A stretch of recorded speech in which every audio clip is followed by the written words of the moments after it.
2011 में चलती ट्रेन से मुझे कुछ बदमाशों ने, मैं वॉलीबॉल चैंपियन भी रह चुकी हूँ, 2011 में चलती ट्रेन से मुझे बदमाशों ने एक गोल्ड चेन पहनी थी, चलती ट्रेन से मुझे उठा के बाहर फेंक दिया था। लखनऊ से दिल्ली आ रही थी मैं। कंपार्टमेंट में बहुत सारे, जनरल कंपार्टमेंट था, बहुत सारे लोग थे, किसी ने मना नहीं किया। एक प्लेयर का जो स्पिरिट होता है वो अपने आप, जब कोई छीनने की कोशिश करता कुछ भी, वो देता नहीं है। तो मेरे में भी था, मैंने मना किया और उन्होंने मुझे चलती ट्रेन से वो 4-5 ने उन्होंने बाहर फेंका। दुर्भाग्य ये था कि उसी समय दूसरी ट्रैक से ट्रेन आई और मैं उस ट्रेन में टकराई, फिर नीचे गिरी, दोनों ट्रेनें निकल गईं। कुछ देर बाद मैंने हाथ को ऐसे रख के उठने की कोशिश किया तो देखा कि मेरा पैर कट चुका था। थाई को उठा के देखा, मेरा पैर ऐसे जीन्स में लटका हुआ था, ब्लड फोर्सफुली निकल रहा, दूसरे पैर की हड्डियां टूट टूट के बाहर निकल चुकी थी। पूरी रात मैं चिल्लाती रही ट्रैक पे, छोटे छोटे पत्थर होते ऐसे चिल्लाती रही कि कोई बचा ले, कोई नहीं आया बचाने। और जब पूरी रात चिल्लाते चिल्लाते इतना कि मुझे दिखाई भी देना बंद हो गया, जब ट्रेन आता था तो वाइब्रेट होता था। इतना ही नहीं, फ्री का इनविटेशन भी लोगों को मिल गया था, कुछ लोगों को। ट्रैक पे आपने ट्रेन की ट्रैक पे छोटे छोटे चूहे देखे होंगे, मेरे कटे हुए पैर पे आग के मेरे पैर कुतर रहे थे। मैं ब्रेन कॉन्शियस मेरा पूरा काम कर रहा था मेरे, लेकिन बॉडी में कोई भी मूवमेंट नहीं था। पूरे पल में वही चीज़ें सोच कि कैसे मैं अपने आप को कैसे बचा पाऊँ। लेकिन करीब पूरी रात ऐसे बीता। सुबह गांव वालों ने मुझे बरेली डिस्ट्रिक्ट हॉस्पिटल यूपी में है, वहाँ पे हुआ था ये। सुबह गांव वालों ने मुझे उठाया, डिस्ट्रिक्ट हॉस्पिटल ले जाके रखा। तो फार्मासिस्ट, डॉक्टर, सीएम, जितने लोग थे आपस में बातें कर रहे, अरे हमारे पास तो एनेस्थीसिया नहीं है, ब्लड नहीं है, इसका इलाज शुरू करें तो हम कैसे करें। मुझे भी नहीं दिखाई तो नहीं, लेकिन मेरा सुनाई दे रहा था सब कुछ। वहाँ पे कहाँ से हिम्मत आई मुझ में, मुझे भी नहीं पता। मैंने बोला वहाँ पे कि सर जब मेरा पूरा पैर कटा, तब मैंने इतनी देर रेलवे ट्रैक पे थी, मैं उस चीज़ को बर्दाश्त किया, तो अभी तो आप मेरे अच्छे के लिए मेरे पैर काटेंगे। शायद आपको यकीन नहीं होगा, या फिर कभी आप लोगों ने ये चीज़ नहीं देखी, कोई डॉक्टर या फार्मासिस्ट अपना ब्लड दे के किसी पेशेंट को बचाया। मेरी इस बात को सुनने के बाद वहाँ के डॉक्टर और फार्मासिस्ट दोनों ने एक एक यूनिट ब्लड दिया और मेरे पैर को बिना एनेस्थीसिया अलग कर दिया गया। आज भी मैं उस दर्द को महसूस करती हूँ, जब भी मैं जब बोलती हूँ तब मैं वो चीज़ें महसूस करती हूँ। उसके बाद जब बात मीडिया में आई, लोगों को पता चला कि मैं नेशनल प्लेयर है, KGMC king George medical college Lucknow में एडमिट करा, लखनऊ से फिर sport minister, AIIMS trauma centre Delhi. तब तक सब ठीक ठाक चल रहा था, प्लेयर होने की वजह से अच्छा ट्रीटमेंट मिलना शुरू हुआ। करीब 4 महीने मैं एम्स में रही। एम्स में रहने के बाद जब मैं थोड़ा ठीक हुई, करीब 25 दिन बाद जब ठीक हुई, न्यूज़पेपर में गोल गोल लिख के आ रहे कि अरुणिमा के पास टिकट नहीं था, अरुणिमा ट्रेन से कूद गई। उसका खंडन किया घर वालों ने, फिर बोला कि अरुणिमा सुसाइड करने गई थी। जिस लड़की का शरीर का एक अंग कट चुका, पूरी जिंदगी का पता नहीं कि व्हील चेयर है, बैसाखी या पता, यहाँ तक कि मेरे स्पाइन में 3 फ्रैक्चर था, मुझे ये भी नहीं पता था कि मैं बेड से उठ भी पाऊंगी कि नहीं। अंदाजा लगाया जा सकता, सिर्फ अंदाजा लगाया जा सकता है कि उसकी दिलो दिमाग पे क्या चल रहा होगा, उस परिवार की क्या स्थिति रही होगी जब जिस परिवार की एक यंग एज लड़की का इस तरीके का सिचुएशन हुआ हो। फिर भी कहते हैं कि जहां चाह होती वहां राह मिली जाती है। एम्स के हॉस्पिटल के बेड पे मैंने डिसाइड किया, क्योंकि अपनी बातें हम चिल्ला चिल्ला के करें, वो सिस्टम की इतनी हाई लेवल की बातें हो रही थी कि हम एक मध्यम वर्गीय फैमिली से थे, हम अपनी बातें चिल्ला चिल्ला के कह रहे थे, लेकिन कोई नहीं सुन रहा था। लेकिन कहते हैं मैंने अपने दिल, दिमाग, अंतरात्मा से ये चीज सोच लिया कि ठीक है, आज आपका दिन है, जितना चाहो बोल लो, एक दिन तो मेरा दिन आने वाला, मैं प्रूफ कर दूंगी कि मैं क्या हूं, मैं क्या थी, ये मैं प्रूफ कर दूंगी। हॉस्पिटल के बेड पे डिसाइड किया वॉलीबॉल नहीं, लाइफ का सबसे टफ गेम करना है, तब मैंने माउंट ट्रेनिंग चुना। जब मैंने माउंटेनिंग कहने और करने में बहुत फर्क होता है। जब मैंने माउंटेनिंग की बात सोची और लोगों के सामने, सबसे बड़ी चीज थी सही गाइडेंस में ट्रेनिंग लेना, दूसरा स्पॉन्सरशिप। इतना बड़ा एक साथ तो मैंने 40 से 50 लाख मैंने वाकई में कभी नहीं देखे थे पहले। मेरे लिए बहुत बड़ी चीज थी वो इकट्ठा कर पाना। जब मैंने लोगों के सामने रखा कि मैं माउंटेनिंग करना चाहती हूँ, एवरेस्ट के लिए मुझे ट्राई करना है, हर किसी ने मुझे बोला कि क्या है, पागल हो चुकी हो क्या, तुम्हारा दिमाग खराब हो चुका, तुम कभी नहीं कर सकती माउंटेनिंग। एक पैर आर्टिफिशियल है, दूसरे में रॉड है, और तुम्हारा दिमाग खराब है, स्पाइन में भी फ्रैक्चर है, तुम पागल होगे, चुपचाप कोई नौकरी करो, जीवन यापन करो। क्योंकि लोगों का सबसे बड़ा प्रॉब्लम ये होता है, लोग फिजिकल देखते, पैरों को मेरी अंतरात्मा में क्या चल रहा था वो तो किसी को पता ही नहीं था। मुझे लगता है कि आज यहाँ पे मैं भी सुबह से देख रही हूँ, इतने अच्छी अच्छी चीजें मैंने सीखी यहाँ पे। बहुत बड़े बड़े स्पीकर को शायद आप लोगों ने भी सुना। आज मैं भी आपको यहाँ पे चाहे जितना मोटिवेट करूं, चाहे जितना चीजें मैं बताऊं, लेकिन मुझे लगता है सबसे बड़ा मोटिवेटर कौन होता? आप खुद। जिस दिन किसी भी लक्ष्य के प्रति आपकी अंतरात्मा जाग गई, आपको कोई नहीं रोक सकता उस लक्ष्य को पाने में। ये मैं किताब से बातें नहीं बोल रही हूँ, ये मैं एक एक पल मैंने ये मैं कोई भी किताब की बातें नहीं, एक एक पल आज जो मेरा 26 साल का एक्सपीरियंस है वो मैं बता रही हूँ सिर्फ आपको। उसके बाद किसी तरीके से मैनेज किया मैंने। भाई साहब, मेरा परिवार मेरा बैकबोन था। परिवार ने मुझे, भाई साहब ने मुझे कहा कि मैडम बछेंद्री पाल जिन्होंने 1984 में एवरेस्ट समिट किया, उनसे मिलते हैं, वो जरूर कुछ ना कुछ करेंगे। हॉस्पिटल से निकलने के बाद मेरे राइट लेग में स्टिचेस लगी थी। मैंने डायरेक्टली घर जाने की बजाय, जब लोग ये सोचते कि मुझे अपना जीवन यापन कैसे करना है, जब लोग ये सोचते हैं कि मुझे अपनी जिंदगी के मेरे दिमाग में सिर्फ 2 चीजें चल रही थी, मुझे इनका जवाब कैसे देना है और एवरेस्ट समिट कैसे करना है। फर्स्ट तुरंत गए बछेंद्री मैम के पास। जब मिले, मैम ने फर्स्ट टाइम जब मुझे देखा तो उन्होंने कहा, अरुणिमा, उनकी आंखों में आंसू आ गए। उन्होंने बोला, अरुणिमा, तूने ऐसी हालात में एवरेस्ट जैसे दुरूह पहाड़ के बारे में सोचा तो तूने अपने अंदर तो एवरेस्ट फतह कर लिया, अब तो सिर्फ लोगों के लिए। मेरे परिवार को छोड़ के बाहर की पहली ऐसी महिला थी जिन्होंने मुझ पे भरोसा किया था कि हाँ अरुणिमा, तुम कर सकती हो। मेरे लिए वही बहुत बड़ी चीज थी। प्लानिंग भी कर ली, मैम भी मिल गई, सब हो गया। लेकिन जब उतरते हैं फील्ड में तब पता चलता कि हम क्या हैं। रोड हेड से मैं पहुंच गई। मैडम ने कहा कि ठीक है, तुम्हारे कहने, तुम्हारे सोचने से कुछ नहीं होगा अरुणिमा, प्रूफ करो कि कर सकती हो। मैंने कहा बस एक मौका चाहिए मुझे। वाकई में जब मैं माउंटेन में पहुंची, रोड हेड से बेस कैंप लोगों को 2 मिनट लगता था, मुझे 3-3 घंटे लगते थे, क्योंकि मेरे राइट लेग की हड्डियां भी नहीं जुड़ी थी। लेफ्ट मेरा आर्टिफिशियल लग चुका था, लेकिन स्टंप एकदम रेड, उसका मतलब घाव एकदम नए थे। मैं अगर पैर रखती थी तो मेरे पैर से जोर से अगर दबा देती थी तो पैर से मेरे ब्लड आने लगता था। सारे लोग नॉर्मल थे वहां पे। हर कोई ये बोलता कि एक पीक के लिए जाते थे तो हर कोई मुझे ये बोलता कि अरुणिमा, तुम धीरे धीरे आओ। मेरे दिमाग में हर बार यही बात चलती थी कि क्या है, मैंने एवरेस्ट का प्लान किया, मैं इनके बराबर भी नहीं चल पा रही हूँ। खुद से संकल्प लिया कि कोई बात नहीं, एक दिन ऐसा आएगा कि मैं इनसे पहले जाऊंगी। और आपको शायद यकीन ना हो, आने वाले 8 महीने बाद पूरा का पूरा वेट उठा के बेस कैंप से साथ निकलते और टॉप पे पहले पहुंचते। ऐसे करके देखते थे कि अरे ये लोग तो पीछे। खुशी होती थी। उससे भी ज्यादा मुझे खुशी तब होना शुरू हुआ जब वो सारे लोग आके मुझसे ये पूछते, मैडम खाते क्या हो, बता दो, पैर नहीं है फिर भी कैसे चलते हो। उसके बाद पूरा मुझे स्पॉन्सरशिप मिला। मैं जब एवरेस्ट के लिए गई, मेरे लिए सबसे बड़ा, एवरेस्ट की जर्नी में मेरे सबसे बड़ा चैलेंज यही था कि दूसरे को समझा पाना। मैं नहीं समझा पाती कि भाई मैं कर सकती हूँ। जब मैं एवरेस्ट के लिए गई, शेरपा होता, शेरपा को जब ये बात पता चला कि मेरा प्रोस्थेटिक लेग है, आर्टिफिशियल लेग है, दूसरे में रॉड, बोला नहीं ले जा सकता, इसकी वजह से तो मेरी भी जान जाएगी। मैडम ने, हमने सबने कन्विंस किया किसी तरीके से। मन वाकई में जो टीवी में हम और उसमें फोटोज में देखते हैं, ब्लू और ग्रीन आइस, हिला देने वाला होता। जितना सुंदर दिखता उतना ही हिला देने वाला होता। जब मैं हमारे ग्रुप में 6 लोग थे, रॉकी एरिया तक मैं सबसे पहले थी, लेकिन जैसे ही मैं ग्रीन और ब्लू आइस में गई, मेरा आर्टिफिशियल लेग स्लिप कर जाता था। फ्रंट पॉइंटिंग से, जब मैं फ्रंट क्रैम्पोन से फ्रंट पॉइंटिंग मारती थी, लेफ्ट से पेन होता था तब भी करते, लेकिन आर्टिफिशियल जैसे फ्रंट पॉइंटिंग मूव हो जाता, मेरा पैर ही मूव हो जाता था। शेरपा मुझे बोला नहीं हो सकता अरुणिमा, जबरदस्ती मत करो। मैंने कहा कुछ नहीं, ये मेरा पैर है, मैं जानती हूँ कैसे चलेगा। फाइनली 1, 2 बार, 3 बार करने, 4 बार, 5 बार होल हो जाता था, आइस थोड़ा टूट के निकलता था, तो मैं वहां पैर रख के जाती थी। कैंप 3 तक ठीक था, प्रॉपर एक्लेमेटाइज किया अपने आप। कैंप 3 तक जनरली गए। बात जब कैंप 3 के ऊपर की होती है, साउथ कोल समिट, अच्छे माउंटेनियर, अच्छे दिलेर के हौसले धरे के धरे तब रह जाते हैं जब अपनी आंखों के सामने किसी को मरता देखता है, और दिमाग में बात, जब जिसको डिसीजन मेकिंग, और जब दिमाग में बातें जब ये आने लगती हैं कि अरे जिस चीज के लिए हम जा रहे हैं उसी चीज के लिए आदमी मर रहा है, इसी चीज के लोग लिए मर चुके हैं। रात में क्लाइंबिंग, ज्यादा से ज्यादा माउंटेनिंग रात में की जाती है क्योंकि वेदर शांत होता है। जब मैं रात में निकली साउथ कोल से, कैंप 4 से, मेरी हेडलाइट जिधर ही हेडलाइट जा रही थी उधर ही डेड बॉडीज मुझे नजर आ रही थी।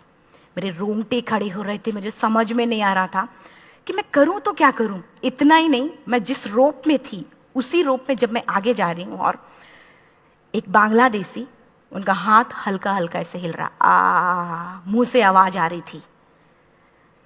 मैं एक्सप्लेन नहीं कर सकती मुझे कितना डर लग रहा था। बार बार ये बार बार मन में आती, इसका ऑक्सीजन खत्म हुआ है, ये मर चुका है लास्ट सिचुएशन में, और हम कुछ नहीं कर पा रहे हैं, क्या करें। उसके बाद मैंने 10 से 15 मिनट सिर्फ मैं वहां खड़ी रही। मैंने सिर्फ इतना बोला कि अगर आप सभी में से सभी ने एवरेस्ट सबमिट कर लिया तब तो ठीक है, अगर नहीं सबमिट किया है मैं सबके लिए एवरेस्ट सबमिट करूंगी और जिंदा वापस जाऊंगी। क्योंकि जैसा हम सोचते हैं हमारी बॉडी उसी तरीके से जनरेट करना शुरू करती है। मैंने डेड बॉडी, क्योंकि जा ही नहीं सकते थे किनारे से, उसी रोप में वो एंकर है, डेड बॉडी को लांगी और लांग के जाना शुरू किया। हिलेरी स्टेप साउथ समिट के करीब जब मैं खुद पहुंची, मेरे शेरपा ने एक जोर से झटका मुझे दिया कि अरुणिमा वापस चलो, तुम्हारा ऑक्सीजन खत्म हो रहा है। हिलेरी स्टेप के बाद एवरेस्ट समिट है, थोड़ा चलने के बाद एवरेस्ट समिट है। अगर कोई आपसे ये बोले, आप अपने टारगेट के इतने करीब हो, अगर कोई आपसे ये बोले कि अरुणिमा वापस चलो, कैसा लगता है। मैंने भी यही बोला, सर क्या बोल रहे हो आप, मैं नहीं जाऊंगी वापस। बोला अरुणिमा जिंदगी रही दोबारा ट्राई करना और एवरेस्ट समिट हो जाएगा दोबारा तुम्हारा। मैंने कहा नहीं, ये आप जिंदगी में गोल्ड चांस बार बार नहीं आते, लाइफ में कभी कभी आता है, ये आपके ऊपर आता, आप उसको पकड़ के रखते हो या फिर छोड़ देते हो। मैं अपना गोल्ड चांस कभी नहीं, क्योंकि मैं जानती थी मुझे स्पॉन्सरशिप बहुत मुश्किल से मिला, एक बार अगर मैं छोड़ देती दोबारा मुझे कभी नहीं मिलता। मैं बहुत अच्छी तरीके से जानती थी। मेरा फाइनली मुझे बछेंद्री मैम ने भी एक बार बात समझाई थी, मेरी माँ ने मुझे एक बार बताया था कि लाइफ में कभी कभी सिचुएशन ऐसी आती है जब सिर्फ आप अकेले होते हो, डिसीजन सिर्फ आपको लेना होता है। जहां पे भी होना, खड़े होकर हल्का सा पीछे मुड़कर देखना और ये सोचना कि आप एक एक कदम चल के यहां तक पहुंचे हो, सिर्फ अपना एक कदम आगे बढ़ाना, तुम देखना कुछ देर बाद तुम टॉप पे होगी। मेरे दिमाग में उनकी बातें वीडियो की तरह चल रही थी और सिर्फ एवरेस्ट का टॉप चल रहा था। मैंने शेरपा को पहले कन्विंस करने की कोशिश की कि भाई चल, कुछ नहीं होगा भाई चल। फाइनली जब वो नहीं माना, मैंने एक कदम आगे बढ़ाया, डिसीजन लिया कि नहीं जाना ही जाना है। आगे बढ़े, करीब 1 से 1.5 घंटे बाद मैं टॉप पे थी। और इतना ही नहीं, आज भी मैं जितनी बार बोलती हूं उतनी बार मैं महसूस करती, अब मेरे रोंगटे खड़े हो जाते हैं, मेरा दोनों हाथ ऊपर करके जोर जोर चिल्लाने का मन कर रहा, कितनी जोर से चिल्लाऊं, इतनी जोर से चिल्लाऊं कि सबको बता दूं कि आज मैं टॉप ऑफ द वर्ल्ड पे हूं। उन लोगों को बता दूं जो लोग ये सोचते हैं, लड़की, दूसरे विकलांग, तीसरे मिडिल क्लास में, जो लोग एक बार हार के फिर दोबारा लड़ना नहीं चाहते, जो लोग हारने के बाद सोचते हैं कि हम दोबारा कुछ कर नहीं सकते, उन लोगों को मैं चिल्ला चिल्ला के टॉप से बताना चाहती थी कि नहीं, आप सब कुछ कर सकते हो। सिर्फ एक सोच की विकलांगता, हैंडीकैप आदमी यहां से होता है, यहां से नहीं। अगर यहां से जो आदमी विकलांग है तो नॉर्मल आदमी भी विकलांग है, जो अगर यहां से विकलांग है। चिल्ला चिल्ला के मैं बताना चाहती थी। मैंने शेरपा से कहा कि आप एक फोटो खींच लो, क्योंकि सारे लोग फोटो, अपना नेशनल फ्लैग का जो वैल्यू होती है ना, वो जो हम कहीं बाहर होते हैं तो पता चलता है। मुझे भी बहुत खुशी हो रही थी, फ्लैग को हग किया और बोला फोटो खींचो। बोला पागल हो गई है, तेरा ऑक्सीजन कभी भी खत्म हो जाएगा, नीचे चल। नहीं, फोटो खींच लो। फोटो खींचा उसने। वो तो अगली बार इतना तेज गुस्सा हुआ, मैंने उसको बोला कि भाई वीडियो भी बना ले।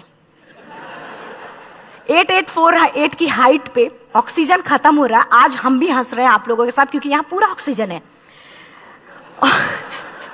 और 8848 की हाइट पे जब मुझे शेरपा, कोई भी शेरपा को बोलेगा भाई वीडियो बना, तो परेशान हो जाएगा, पागल हो चुकी, कि तुम मर जाए, यहां मैं जा रहा हूं नीचे। मैंने कहा नहीं, कुछ नहीं होगा, आप बनाओ वीडियो। किसी तरीके से मन में 4-5 पेयर बैटरी रख के लेके गई कि डिस्पोजल कैमरा, एक अलग कैमरा, कि मतलब एक नहीं काम करेगा तो दूसरा करेगा, प्रॉपर प्लानिंग से। शायद आप लोग भी सोचो कि वाकई में लड़की को इतना बड़ा रिस्क लेने की क्या जरूरत थी, कि जिंदगी कभी भी जा सकती थी इसकी। लेकिन मैंने वो रिस्क लिया क्यों? क्योंकि मैं चाहती थी, कहीं ना कहीं से मेरे भी दिमाग में ये बात आ चुका था कि मैं जिंदा वापस ना जाऊं। मैं चाहती थी कि अगर मैं जिंदा ना जाऊं तो ये वीडियो मेरे इंडिया, शेरपा से मैंने यही बात बोली, ये वीडियो अगर मैं जिंदा नहीं जाती, ये वीडियो मेरे इंडिया पहुंचा देना, मेरे यूथ तक चला जाएगा। क्योंकि मैं चाहती थी कि 11 अप्रैल 2011 को मेरा एक्सीडेंट हुआ, 21 मई 2013 10:55 पे मैं टॉप ऑफ द वर्ल्ड पे थी। ऑलमोस्ट 1 से 2 साल के अंदर कैसे? यहाँ से मैंने ये चीज, मैंने कभी भी कामयाब होने के, मेरी वो जिंदगी बन चुकी थी, मेरा जुनून बन चुका था, मेरा पैशन मेरा जिद बन चुका था। वो मेरा सोते उठते बैठते सिर्फ मुझे एवरेस्ट दिखाई जाए। और मुझे लगता है किसी को भी अगर अपना लक्ष्य पाना है, यहां से अगर वो पागलपन जब तक नहीं आएगा तब तक नहीं होगा। वो फाइनली उसने वीडियो बनाया, बोल रहा फटाफट अरुणिमा नीचे भागो। जब मैं टॉप पे थी तो कुछ लोग और भी थे, लेकिन 10:55 पे मैंने एवरेस्ट समिट, 11 बजे के बाद अगर कोई अटैम्प्ट करने की कोशिश करता है उसको सुसाइड अटैम्प्ट बोलते हैं। जैसे ही मैं नीचे चलना शुरू की, मैंने कहा भाई हाँ चल नीचे चलते हैं। ज़्यादा से ज़्यादा मौतें नीचे आते वक्त होती हैं एवरेस्ट पे। जब मैं नीचे आ रही हूँ, थोड़ा दूर ही मैं नीचे चली थी, मेरा ऑक्सीजन पूरी तरीके से खत्म। सिर्फ अंदाजा लगाया सकता कि जब ऑक्सीजन खत्म हुआ क्या परिस्थिति रही होगी। मैं ऐसे नीचे गिर गई और शेरपा मुझे बोल रहा कि अरुणिमा मुझे यकीन नहीं था कि तू एवरेस्ट सबमिट कर पाएगी, लेकिन फिर भी तूने किया। मैं चाहता हूँ कि अरुणिमा जिंदा चल, तू वापस उठ, खड़ी हो। मुझे खड़ा करने की वो कोशिश कर रहा था बार बार, मैं खड़ी नहीं हो पा रही थी, वाकई में दम ही नहीं था। लेकिन फिर भी कहते हैं कि जैसे हमारे नियम होते हैं वैसे ऊपर वाले के भी नियम है। उसकी लिस्ट में जब मेरा नाम नहीं है तो वो मुझे नहीं ले जा सकता। अगर दूसरी चीज, मेरा कॉन्सेप्ट एकदम क्लियर हो चुका था। जब रेलवे ट्रैक पे मैं थी, रेलवे ट्रैक पे 7 घंटे में पड़ी थी, 49 ट्रेन अप डाउन हुई थी, तो मेरा कॉन्सेप्ट एकदम क्लियर हो चुका था। इसका मतलब है कि ऊपर वाले ने अगर मुझे कुछ बचाया है तो कुछ ना कुछ इतिहास रचने के लिए बचाया है। मैंने पॉजिटिव तरीके से सोचा। और उसी समय एक ब्रिटिश क्लाइंबर नीचे से ऊपर आ रहा था और उसके पास 2 ऑक्सीजन, तो उसने एक को वहीं फेंका और दूसरे को लेके नीचे जाना शुरू किया क्योंकि वेदर खराब था। मेरा शेरपा मुझे एंकर किया और जाने लगा नीचे, और वो फटाफट उसको लेके आए, मुझे लगाया। उसने बोला अरुणिमा तू बहुत लकी है कि तुझे यहाँ पे ऑक्सीजन मिला है। वाकई में ऊपर वाला भी चाहता है कि तू जिंदा रहे। वो मुझे बार बार लकी लकी बोल रहा था। शायद आप लोग में से भी कोई होगा कि जो लक और भाग्य जैसी चीज़ों पे यकीन करता हो, या पता नहीं भी। मैं किसी की भावनाओं को ठेस नहीं पहुंचाना चाहते, लेकिन मैं इन किसी भी चीज़ों पे भरोसा नहीं करती, क्योंकि मेरा मानना है कि लक भी उसी का साथ देता है जिसके अंदर जीतने का जज्बा है। अगर आपके अंदर जीतने का जज्बा नहीं है, चारों तरफ सिर्फ बहाने होते हैं, सिर्फ बहाने, इतना सारा एक्सक्यूज होता है। शायद मैं भी अगर वापस आ गई होती तो मैं बोल देती मेरा ऑक्सीजन खत्म है, कोई मुझसे पूछने ना बचेंद्री मन, ना मेरा परिवार, कोई भी मुझे पूछने नहीं आता। लेकिन क्या कभी मैं अपने आप को समझा पाती? कभी नहीं। फाइनली जो भी था, लक भाग्य किस्मत में नीचे आ रही थी, बहुत खुश थी। माउंटेन, डेड बॉडीज, मेरा शेरपा, ये लोग थे। मैं किसी से शेयर भी नहीं कर पा रही थी कि अरे मैंने एवरेस्ट सबमिट किया, किसी से शेयर भी नहीं कर पा रहे थे। फटाफट मैंने नीचे हील मार मार के, हमारे से हील मार मार के नीचे आ रहे थे। एकाएक मेरा प्रोस्थेटिक लेग, पूरा का पूरा लेग ही निकल गया। -60 डिग्री तक टेम्परेचर डाउन हो जाता है एवरेस्ट पे। मेरा हाथ वगैरह ये सब ऐसे मूवमेंट, ऐसे मुड़ नहीं रहा था, ब्लड निकलने लगा था, ये सब यहाँ था। मुझे शेरपा से मैं बोल रही हूँ कि ऑलरेडी मेरा पैर कटा हुआ है, अगर दिमाग में ये बात है कि मेरा हाथ भी काटना पड़ेगा, कैसा लगेगा मेरा दिमाग। क्योंकि ये ऐसा मूवमेंट, रेड 3 स्टेज होती हैं। रेड मेरा हो चुका था, रेड, ब्लैक, ब्लू, ब्लैक हो तो काटना पड़ेगा। तो बार बार मैं बोल रही हूँ शेरपा से कि भाई हाथ मेरा कुछ हो रहा है, इसमें मूवमेंट नहीं हो रहा है, यहाँ सबसे ब्लड हो रहा है। बोला अरुणिमा कुछ नहीं, जितना नीचे जाएंगे उतना अच्छा होगा। प्रोस्थेटिक लेग मेरा निकल चुका है, मैं रुकी हूँ, मेरा ऑक्सीजन चल रहा, बड़े मुश्किल से, लक भाग्य किस्मत जो भी था मुझे मिला था। शेरपा मेरे आगे है, लास्ट मोमेंट तक वो मुझे बोलेगा, अगर वो मैं नहीं चलती वो मुझे छोड़ के चला जाए। गलती उसकी भी नहीं होती, क्योंकि वो क्या करे, क्लाइंबर की वजह से, या तो अपनी जान वो भी दी, गलती उसकी भी नहीं है। लास्ट में मेरी आंखों से आंसू निकलने लगा। मैंने सोचा क्या करूं अब, रोने अपने आप आंसू ने कहीं ना कहीं से आ ही जाता है। दूसरे पल मुझे समझ में आ गया कि रोने धोने से कुछ नहीं होगा। मैंने आंसू को पोंछा और रोप, जो मेरी रोप थी, रोप को पकड़ा, दूसरे हाथ से आर्टिफिशियल लेग को, पैर को घसीट घसीट के चलना शुरू हो गया, क्योंकि मेरे पास यही था। ये तो दूसरा था, गिव अप कर दो ही चीज थी। पैर को घसीट घसीट चलना शुरू हुआ। कुछ दूर नीचे चलने के आने के बाद रॉक था, उसमें घुसे, पैर को खोला, सही किया, फिर नीचे चलना। Camp 4 to summit to camp 4 3500 feet है, और इसमें टोटल जनरली लोग 16 से 17 घंटे में सबमिट कर लेते हैं। मुझे टोटल 28 घंटे लगे थे। हर माउंटेनियर, चाहे बाहर का या फिर इंडिया का, हर किसी ने ये मान लिया था कि अरुणिमा जिंदा वापस नहीं आएंगी। हर किसी ने ये चीज मान लिया था। लेकिन मुझे लगता, जब मैं वापस साउथ पोल पहुंची, जब मैं टेंट का जिप खोला, मैंने हर किसी ने कहा कि अरे तू यहाँ है, हम तो सब सोच लिए थे तू चली गई। हर किसी ने ये बोला था। फिर सब खुशी मना रहे थे हम सब। देखिए ये सब बताने का मेरा सिर्फ एक मकसद था कि सब कुछ हम में है, हम जैसा चाहें वैसा कर सकते हैं। ऑलरेडी टाइम हो चुका है। मैं एक चार लाइन की पंक्ति सिर्फ बोलूँगी। मैं एक्चुअली मेरा एम है कि मैं वर्ल्ड के जो कॉन्टिनेंट के हाईएस्ट पीक समिट करूं। एशिया का एवरेस्ट हो चुका है, अफ्रीका किलिमंजारो हो चुका है, यूरोप का एल्ब्रुस हो चुका है। 23 नवंबर को मैं जा रही हूँ ऑस्ट्रेलिया हाईएस्ट पीक के लिए। बस आप लोगों की गुड विशेस चाहिए। और 4 लाइन, अभी तो इस बाज की असली उड़ान बाकी है, अभी तो इस बाज की असली उड़ान बाकी है, अभी तो इस परिंदे का इम्तहान बाकी है, अभी अभी मैंने लांघा है समुद्रों को, अभी तो पूरा आसमान बाकी है। Thank you so much, thank you.